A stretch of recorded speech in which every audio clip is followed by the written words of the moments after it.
Students, ఈ వీడియోలో మనం క్లాస్ సంస్కృత్ సిబిఎస్ఈ చాప్టర్ 5 సుభాషితాని గురించి తెలుసుకుందాం. లెసన్లోకి వెళ్ళే కంటే ముందు స్మాల్ రిక్వెస్ట్, ఎవరైనా ఇంతవరకు సబ్స్క్రైబ్ చేసుకోకపోతే దయచేసి సబ్స్క్రైబ్ చేసుకోండి. అండ్ వీడియో కనుక నచ్చినట్లయితే తప్పకుండా లైక్ చేయండి. సో మీరు నంబర్ ఆఫ్ సబ్స్క్రైబర్స్ పెరిగే కొద్దీ అండ్ లైక్స్ పెరిగే కొద్దీ వీడియోస్ చేయడానికి నాకు కూడా ఇంట్రెస్టింగ్గా ఉంటుంది కదా, అందుకని రిక్వెస్ట్ చేస్తున్నాను. Thank you. So let us start with introduction part. Previous వీడియోకి ఎవరో కమెంట్ చేశారు వర్డ్ టు వర్డ్ ఎక్స్ప్లెయిన్ చేయమని. సో ఈ లెసన్లో ట్రై చేద్దాం. ప్రస్తుతః పాఠః వివిధ గ్రంథాత్ సంకలితానాం దశ సుభాషితానాం సంగ్రహో వర్తతే. అంటే ప్రస్తుతం ఈ లెసను వివిధ గ్రంథాల నుంచి సంగ్రహించబడిన 10 సుభాషితాలు కలిగి ఉన్నది.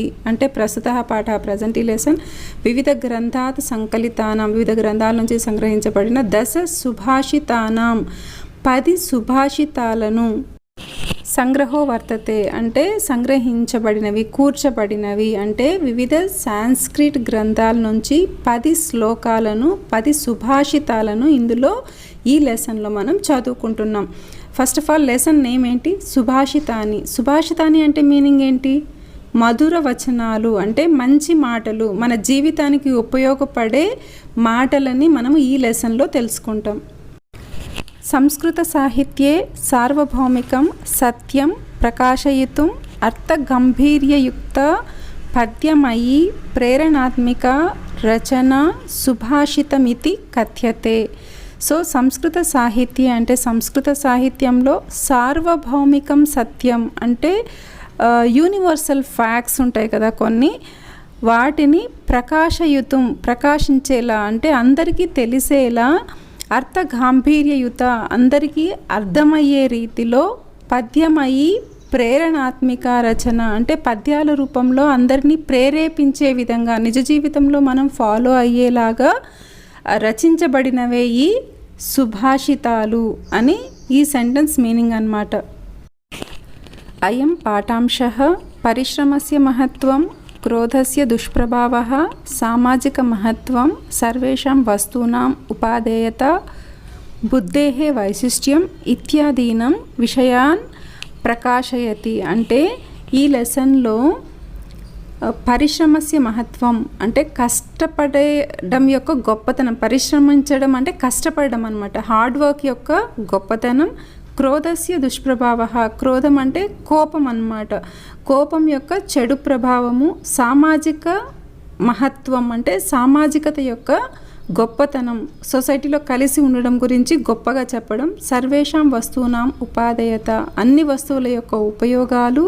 బుద్ధేహే వైశిష్ట్యం, బుద్ధి యొక్క విశిష్టత అంటే మన తెలివి ఎంత గొప్పదో, మనం ఎందుకు తెలివిగా ఉండాలో చెప్తూ ఇత్యాదీన విషయాన్ ప్రకాశయతి, ఇంకా మరికొన్ని విషయాలను అంటే మొదలైనటువంటి అంటాం కదా, అది ఇత్యాదీన్ విషయాన్ ప్రకాశయతి. ఇలాంటి కొన్ని విషయాలను ఇక్కడ ఎక్స్ప్లెయిన్ చేయడం జరిగింది. సో ఫస్ట్ స్ట్రాంజా, ఆలస్యం హి మనుష్యాణం శరీరస్థో మహాన్ రిపుః. ఆలస్యమే మనిషి యొక్క శరీరానికి అతిపెద్ద శత్రువు. ఇక్కడ ఆలస్యం అంటే ఏంటి? లేజినెస్, బద్ధకమే మనుష్యానం శరీరస్థో మనుషుల యొక్క శరీరానికి మహాన్ రిపుః గొప్ప శత్రువు అన్నమాట. So laziness is the biggest enemy of our body. Next line, నాస్తుద్యమ సమో బంధు కృత్వా యం నా అవసీదతి. సో ఈ లైన్ మీనింగ్ ఏంటంటే హార్డ్ వర్క్కి మించిన మిత్రువు లేదు. సో ఇక్కడ ఉద్యమ సమహ అంటే ఉద్యమాలు చేసేవాళ్ళు కాదు, ఇక్కడ హార్డ్ వర్క్ చేసేవాళ్ళు. ఉద్యమ సమహ అంటే హార్డ్ వర్క్ చేసే వాళ్ళకి మించిన బంధువు నాస్తి లేదు. కృత్వా యం నా అవసీదతి, కృత్వా అంటే చేసి, ఏం చేసి? హార్డ్ వర్క్ చేయడం ద్వారా. నా అంటే ఉండవు, ఏముండదు? అవసీదతి కష్టాలు ఉండవు, అండ్ హ్యాపీగా ఉంటాడు. కష్టపడేవాడు ఎప్పుడు హ్యాపీగా ఉంటాడు, హార్డ్ వర్క్ చేసేవాడు. లేజీగా ఉండేవాడు ఎప్పుడు ఫైనల్గా బాధపడతాడనమాట. నెక్స్ట్, గుణి గుణం వేత్తి న వేత్తి నిర్గుణం, బలి బలం వేత్తి న వేత్తి నిర్బలః, పికో వసంతస్య గుణం న వాయసః కరీ చ సింహస్య బలం న మూషకః. So line by line explain చేస్తా. గుణి గుణం వేత్తి న వేత్తి నిర్గుణం. గుణి గుణం వేత్తి అంటే గుణవంతులకే గుణం గురించి తెలుస్తుంది. గుణి అంటే గుణవంతులు, గుణం అంటే క్యారెక్టర్. సో క్యారెక్టర్ ఉన్న వాళ్ళకే దాని విలువ తెలుస్తుంది. నా వేత్తి తెలియదు, ఎవరికి తెలియదు? నిర్గుణులకు, గుణం లేని వారికి దాని వాల్యూ తెలియదు అన్నమాట. నెక్స్ట్ బలి బలం వేత్తి అంటే బలవంతులకే బలం విలువ తెలుస్తుంది. నా వేత్తి నిర్బలః. సో నవేత్తి అంటే తెలియదు, ఎవరికి తెలియదు? నిర్బలులు అంటే బలం లేని వారికి బలం విలువ తెలియదు.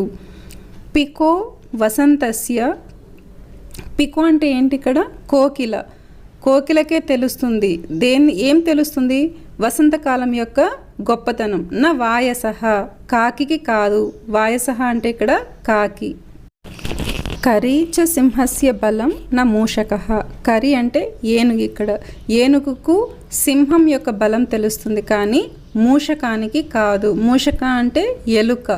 సో సింహం యొక్క బలము గొప్పతనము దేనికి తెలుస్తుంది? ఏనుగుకి. ఎవరికి తెలియదు? మూషకానికి అంటే ఎలుకకి. So overall the stanza meaning ఏంటంటే గుణవంతుడికే గుణం యొక్క గొప్పతనం తెలుస్తుంది, గుణం లేనివాడికి కాదు. బలవంతుడికే బలం విలువ తెలుస్తుంది, నిర్బలుడికి కాదు.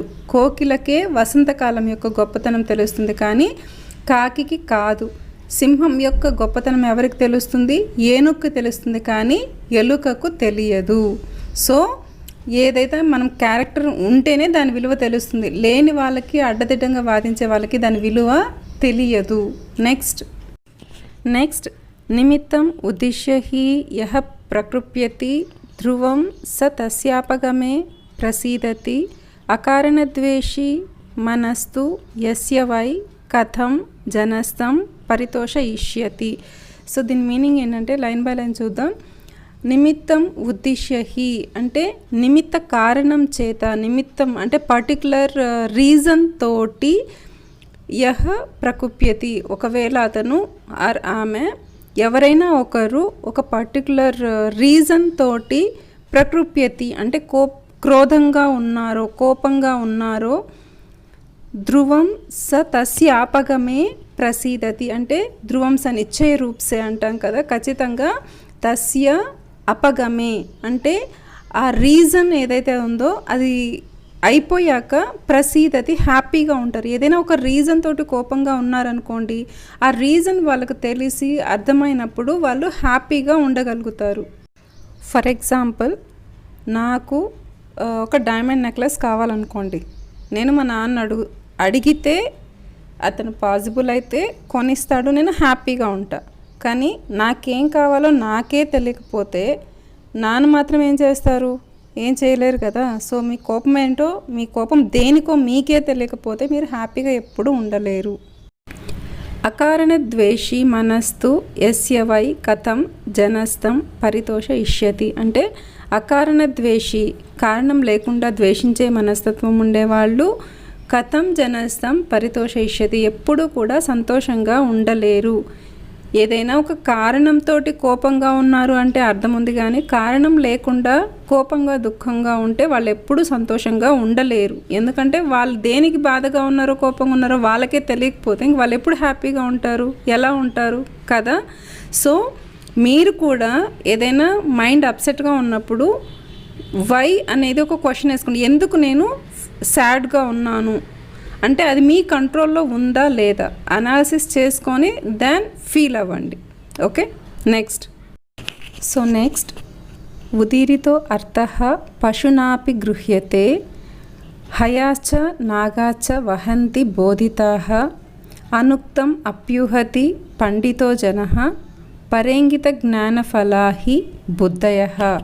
So line to line meaning చూస్తే ఉదీరితో అర్థః అంటే అర్థమయ్యే విధంగా చెప్పితే పశునాపి గృహ్యతే పశువులు కూడా గ్రహించగలుగుతాయి. లైక్ హయాచ నాగాచ వహంతి బోధితాః.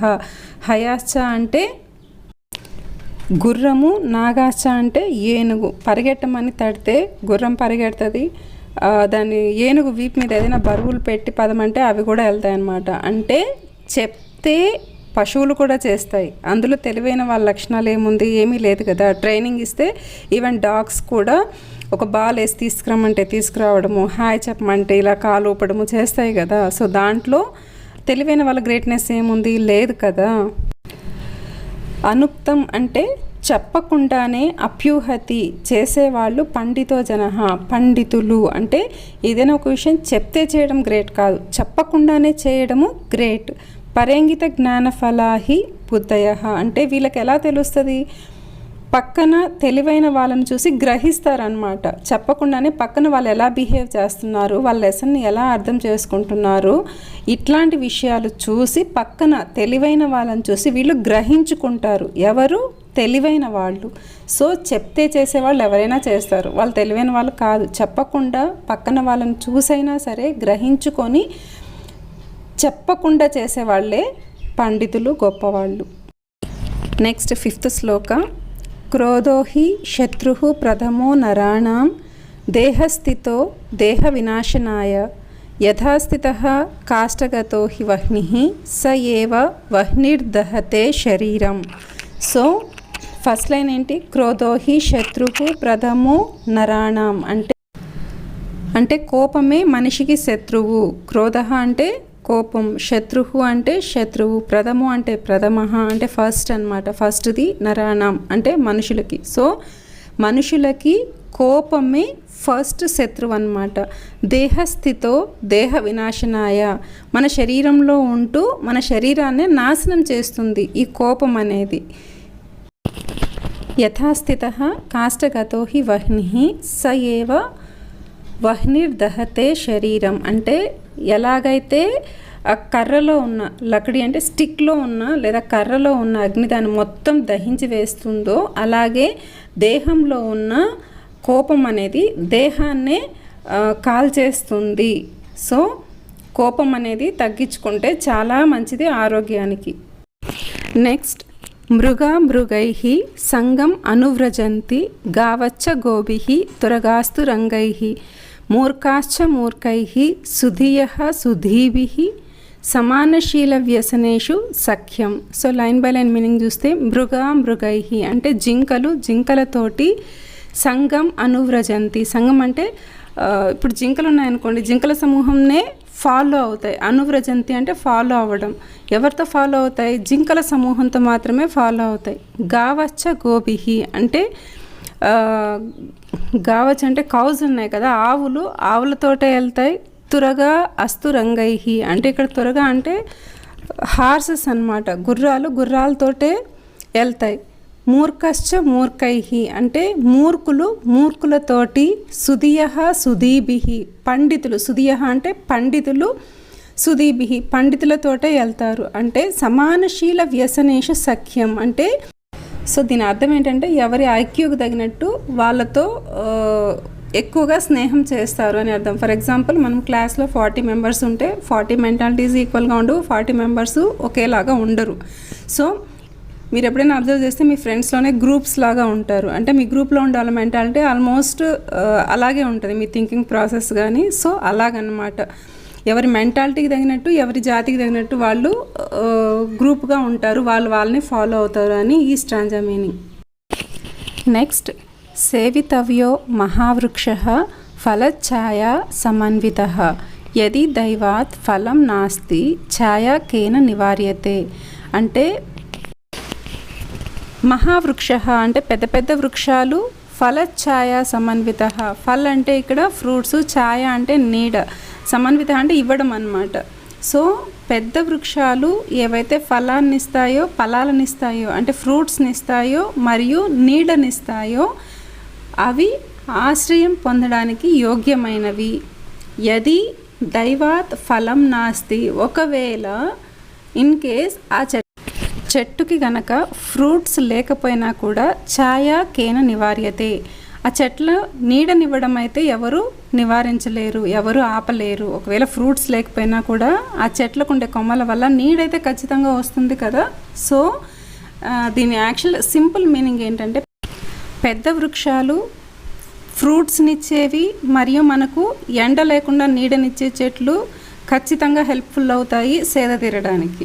ఒకవేళ ఆ చెట్టుకి, పెద్ద చెట్టుకి ఫ్రూట్స్ లేకుండా ఉన్నా కూడా మనకు నీడనివ్వడం అయితే ఎవ్వరూ ఆపలేరు. ఫర్ ఎగ్జాంపుల్ రావి చెట్టు తీసుకోండి, దానికి ఏమైనా ఫ్రూట్స్ వస్తాయా? రావు కదా. బట్ మనం సేద తీరొచ్చు. మనం ఎండలో నడిచేటప్పుడు కాసేపు రెస్ట్ తీసుకోవాలంటే రావి చెట్టు కింద మనం ఆగగలగచ్చు. అదే మ్యాంగో చెట్టు నిందనుకోండి, ఇష్టంగా వెళ్తారు. ఎందుకు? మ్యాంగోస్ ఉంటాయి, ఆకలిస్తే తినొచ్చు అండ్ రెస్ట్ కూడా తీసుకోవచ్చు.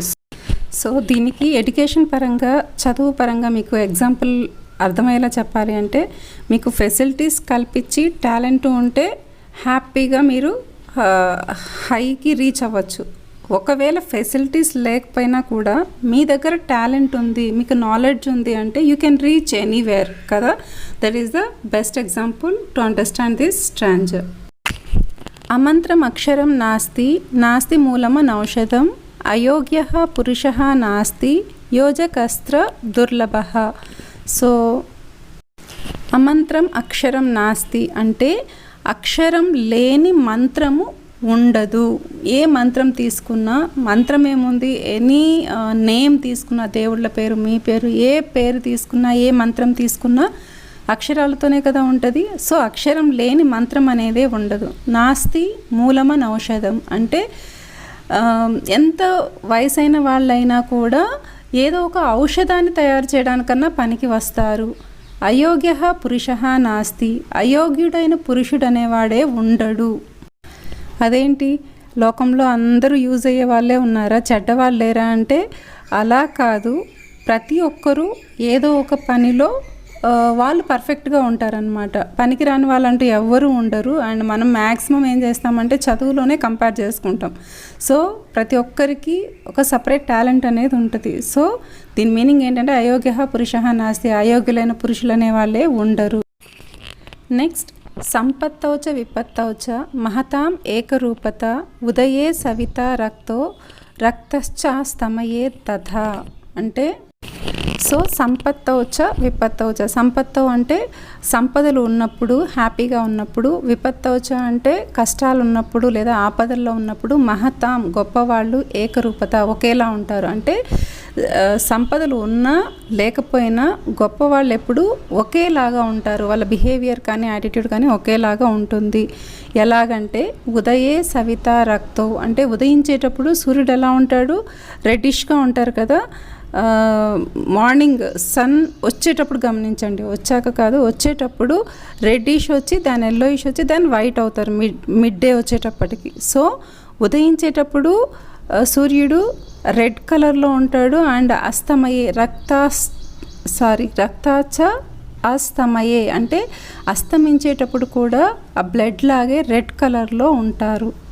అంటే ఓవరాల్ మీనింగ్ ఏంటి, గొప్పవాళ్ళు ఎప్పుడు ఆపదలు వచ్చినా హ్యాపీగా ఉన్నా ఒకేలాగా ఉంటారు. ఎలాగంటే సూర్యుడు ఉదయించేటప్పుడు ఏ రంగులో ఉంటాడో అస్తమించేటప్పుడు కూడా అదే కలర్లో ఉంటాడనమాట. అలాగా. నెక్స్ట్, విచిత్రే ఖలు సంసారే నాస్తి కించిత్ నిరర్థకం, అశ్వశ్చేద్ ధావనే వీరః భారస్య వహనే కరః. అంటే విచిత్రమైన ఈ సంసారంలో ఏది నిరర్థకం కాదు. విచిత్రే ఖలు సంసారే, విచిత్రమైన ఈ సంసారంలో ఏది కూడా నిరర్థకం కాదు, వ్యర్థం కాదు. ఎలాగా అంటే అశ్వశ్చేవ ధావనే వీరః, అశ్వం అంటే ఏంటి, గుర్రము పరిగెట్టడంలో వీరుడై ఉండొచ్చు, కానీ భారస్య వహనే కరః, బరువులు మోయడంలో గాడిద కూడా పర్ఫెక్టే కదా. సో ఈ విచిత్రమైన సంసారంలో ఏది వేస్ట్ కాదనమాట. ఎక్స్ప్లెనేషన్ అయితే అయిపోయింది. ఎవ్రీ శ్లోక 10 ఇచ్చారు కదా, 10 శ్లోకాస్ కూడా ఒక 5-6 టైమ్స్ రీడ్ చేయండి అండ్ టెక్స్ట్ బుక్లో ఇచ్చిన వర్డ్ మీనింగ్స్ ఖచ్చితంగా లెర్న్ చేయండి. సో అది మీకు అన్వైలో యూజ్ అవుతుంది, హెల్ప్ అవుతుంది అనమాట. ఓకే, సో లెసన్ ఎక్స్ప్లెనేషన్ అయిపోయింది కదా, అభ్యాస కార్యాలు చూద్దాం. సో ఇందులో ఫస్ట్ వన్, ఏకపదేన ఉత్తరం లిఖత అంటే క్రింద ఇచ్చిన క్వశ్చన్స్కి 1 వర్డ్లో ఆన్సర్స్ రాయాలన్నమాట. సో ఇందులో ఫస్ట్ వన్, మనుష్యాణం మహాన్ రిపుః కః. సో మనిషిలో అతిపెద్ద శత్రువు ఏది? మనుషులలో మహాన్ రిపుః అంటే పెద్ద శత్రువు, గొప్ప శత్రువు ఎవరు? ఆన్సర్ ఆలస్యం అంటే లేజినెస్. సో నెక్స్ట్ గుణి కిం వేత్తి. సో గుణవంతుడికి ఏమి తెలుసు? గుణవంతుడికే గుణం గురించి తెలుస్తుంది కదా. సో ఆన్సర్ గుణం. నెక్స్ట్ కేషాం సంపత్తౌ చ విపత్తౌ చ మహతాం ఏకరూపత. అంటే ఎవరు కష్టాలలో కానీ సుఖాల్లో కానీ ఒకే విధంగా ఉండగలుగుతారు? ఆన్సర్ మహతాం అంటే మహాపురుషులు, గొప్పవారు. నెక్స్ట్ పశునా అపి కీదృశః గృహ్యతే. అంటే పశువులు కూడా ఏ విధంగా ఉంటాయి, ఏ విధంగా చేస్తాయి ఏదైనా పనులు? ఆన్సర్ ఉదీరితో అర్థః అంటే ఇలా చెయ్యి అని చెప్తే పశువులు కూడా ఈజీగా చేసేస్తాయి. నెక్స్ట్ క్వశ్చన్ ఉదయ సమయే అస్త సమయే చ కః రక్తః భవతి. ఉదయ సమయంలోనూ అంటే ఉదయించేటప్పుడు అస్తమించేటప్పుడు ఎవరు రెడ్గా ఉంటారు? ఆన్సర్ సూర్యః. నెక్స్ట్ సెకండ్ క్వశ్చన్ అధోలిఖితానాం ప్రశ్నానాం ఉత్తరాన్ని సంస్కృత భాషయా లిఖత. అంటే క్రింద ఇచ్చిన క్వశ్చన్స్కి సాంస్క్రిట్లో కంప్లీట్గా ఆన్సర్ రాయాలన్నమాట. సో ఇందులో ఫస్ట్ వన్ కేన సమః బంధుః నాస్తి. అంటే దేనికి సమానంగా ఉండే బంధువులు ఉండరు, అంటే దీనికి మించిన ఫ్రెండ్ ఇంకోటి ఉండరు, అదేంటి అని? ఆన్సర్ ఉద్యమ సమః బంధుః నాస్తి, హార్డ్ వర్క్. సో పరిశ్రమ అంటారు కష్టపడడం, or hard working is best friend. So ఉద్యమ సమః బంధుః నాస్తి, ఉద్యమానికి మించిన బంధువు ఉండరు. నెక్స్ట్ క్వశ్చన్ వసంతస్య గుణం కః జానాతి. వసంతకాలం యొక్క గొప్పతనం లేదా వసంతకాలం యొక్క గుణం ఎవరికి బాగా తెలుస్తుంది? ఆన్సర్ పికః. వసంతస్య గుణం పికః జానాతి. సో వసంత గుణం యొక్క గొప్పతనం కోకిలకే తెలుస్తుంది, ఎవరికి తెలియదు? కాకికి. నెక్స్ట్ క్వశ్చన్ బుద్ధయః కీదృశ్యః భవంతి. తెలివైన వాళ్ళు బుద్ధులు ఏ విధంగా ఉంటారు? ఆన్సర్ బుద్ధయః పరేంగిత జ్ఞానఫలాః భవంతి. అంటే తెలివైన వాళ్ళు ఎప్పుడు పక్కన వాళ్ళ సంకేతాలను అనుసరించి చేయగలుగుతారు, అర్థం చేసుకోగలుగుతారు, అండ్ వాళ్ళని పరిశీలించి వీళ్ళు చాలా నేర్చుకొని వాళ్ళంతటా వాళ్ళే చేయగలుగుతారు. అంటే చెప్పేదాకా వెయిట్ చెయ్యరు, ఎవరు? బుద్ధిమంతులు. నెక్స్ట్ నరాణాం ప్రథమః శత్రుః కః. అంటే మనుషులలో ఫస్ట్ శత్రువు ఏది? నరాణాం ప్రథమః శత్రుః క్రోధః అస్తి. మనుషులలో కల్లా ప్రథమ శత్రువు ఏది అంటే వాళ్ళ కోపమే, క్రోధః. నెక్స్ట్ సుధీయః సఖ్యం కేన సహ భవతి. అంటే విద్వాంసులు ఎవరితోటి సఖ్యంగా ఉంటారు, ఫ్రెండ్లీగా ఉంటారు? సో ఆన్సర్ సుధీయః సఖ్యం సుధీభిః సహ భవతి. సో విద్వాంసులు తెలివైన వాళ్ళతోనే అంటే ఇంకొక విద్వాంసులతోనే సఖ్యంగా ఉంటారు, స్నేహంగా ఉంటారు. సో ఇది ఆల్రెడీ లెసన్ ఎక్స్ప్లెనేషన్ చేసినప్పుడు చెప్పాను కదా. ఎగ్జాంపుల్ క్లాస్లో డిఫరెంట్ గ్రూప్స్ ఉంటాయి. ఆ గ్రూపిజం ఎట్లా అవుతుంది అంటే ఎవరి మెంటాలిటీకి తగ్గట్టు వాళ్ళు గ్రూపిజం ఫాలో అవుతారు కదా, అట్లా ఇక్కడ కూడా విద్వాంసులతోనే సఖ్యంగా ఉంటారు. నెక్స్ట్ అస్మాభిః కీదృశః వృక్షః సేవితవ్యః. అంటే మన ద్వారా ఎటువంటి వృక్షాలు సేవకు యోగ్యమైనవి, అంటే మనము ఎటువంటి వృక్షాలని సేద తీయడానికి ప్రిఫర్ చేస్తామని సింపుల్ ఆన్సర్. సో దీనికి ఆన్సర్ ఏంటి? అస్మాభిః ఫలఛాయా సమన్వితః మహావృక్షః సేవితవ్యః. అంటే మనము ఫ్రూట్స్ అండ్ ఫ్రూట్స్నిచ్చే చెట్లు మరియు నీడనిచ్చే చెట్లను సేద తీరడానికి ఎక్కువగా ఇష్టపడతాము. నెక్స్ట్ థర్డ్ క్వశ్చన్ అధోలిఖితే అన్వయద్వయే రిక్తస్థాన పూర్తి కురుత. అంటే క్రింద 2 శ్లోకాల యొక్క అన్వయం ఇచ్చున్నాడు అండ్ బ్లాంక్స్ ఇచ్చున్నాడు కదా, దాన్ని సరైన వర్డ్స్తో మీరు ఫిలప్ చేయాలన్నమాట. సో డైరెక్ట్ ఆన్సర్స్ ఇచ్చేస్తున్నాను. మీరు అన్వయ్ ఖచ్చితంగా నేర్చుకోవాల్సిందే 10 శ్లోకాస్కి. సో నేర్చుకోండి, అన్నిటికీ నేర్చుకోండి అండ్ ఇక్కడ ఇచ్చిన ఆన్సర్స్ మీరు ఫిలప్ చేయండి. సో ఫస్ట్ దానికి ఆన్సర్స్ ఏంటి? యహ నిమిత్తం ఉద్దిశ్య ప్రకుప్యతి తస్య అపగమే సహ ధ్రువం ప్రసిద్ధ్యతి యస్య మనః అకారణద్వేషి అస్తి జనః తం కథం పరితోషయిష్యతి.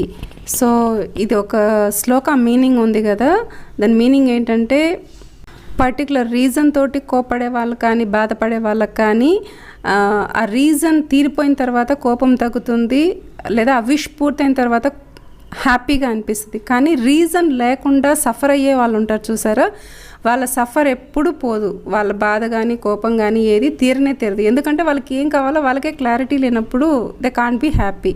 నెక్స్ట్, విచిత్రే సంసారే ఖలు కించిత్ నిరర్థకం నాస్తి అశ్వః చేత్ ధావనే వీరః ఖరః భారస్య వహనే భవతి. అంటే ఈ విచిత్రమైన సంసారంలో ఏది నిరర్థకం కాదు.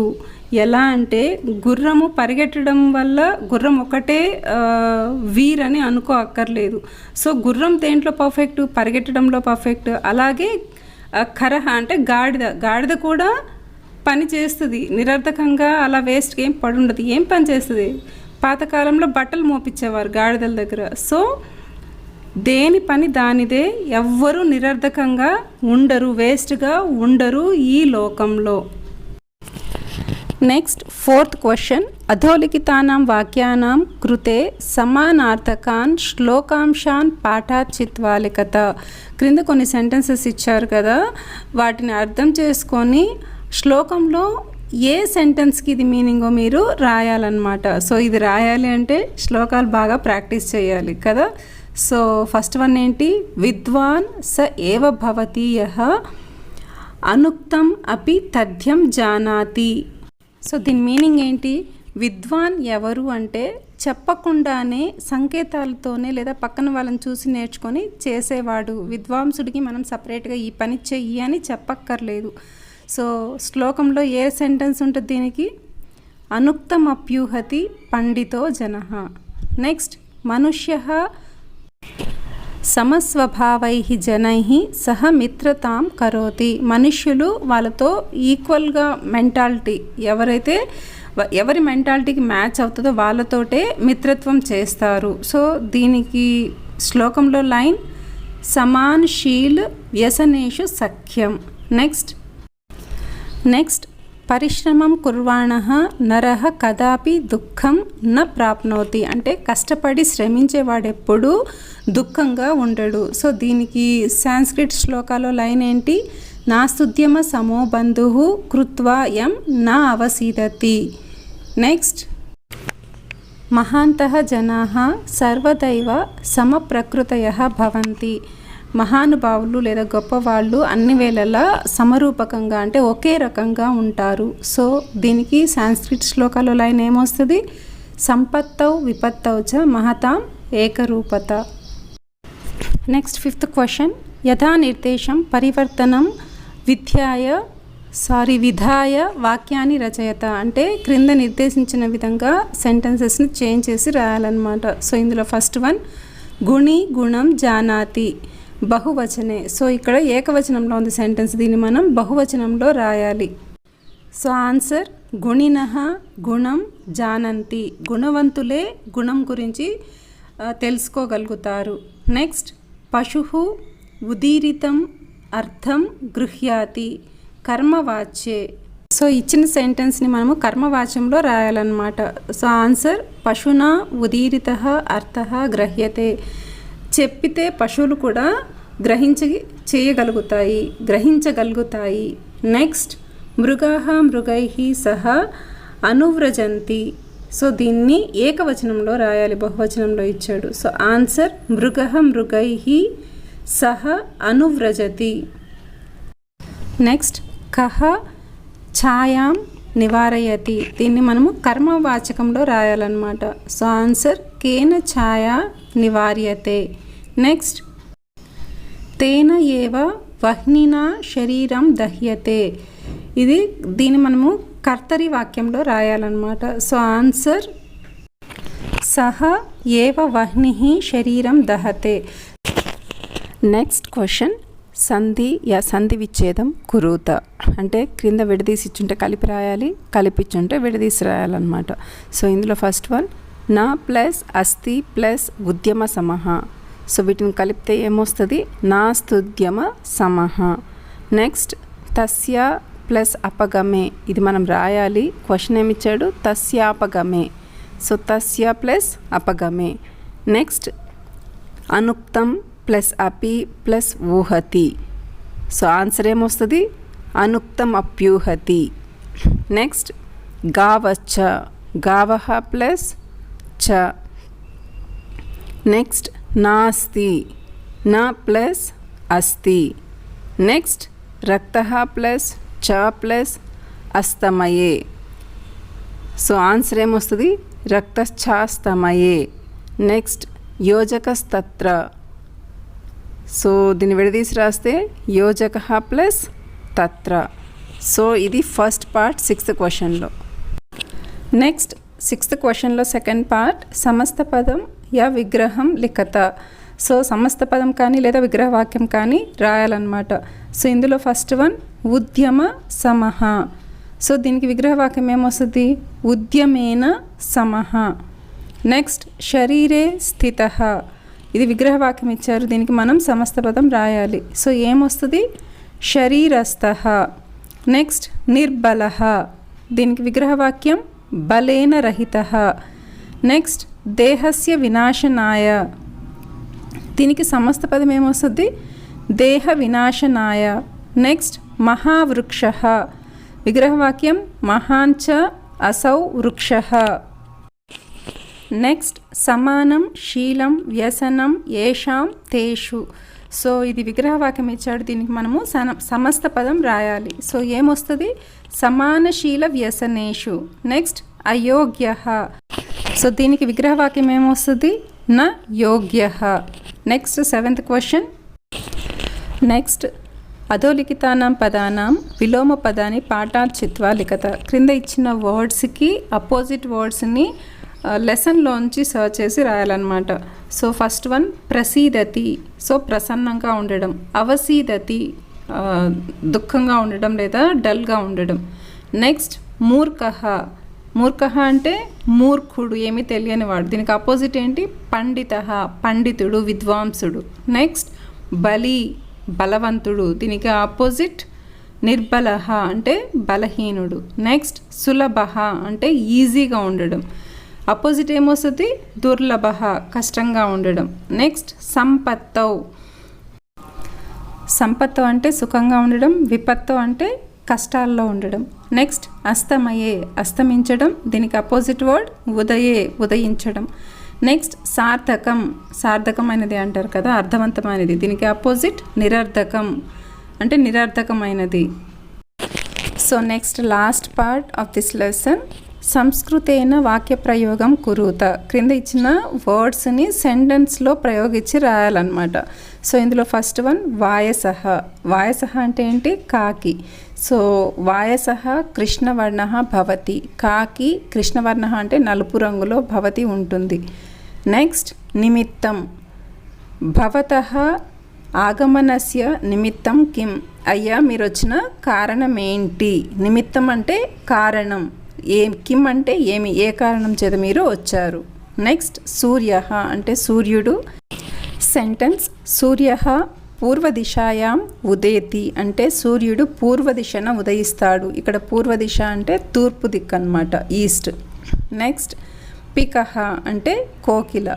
సో సెంటెన్స్ ఈస్ పికః వసంతే మధురం గాయతి.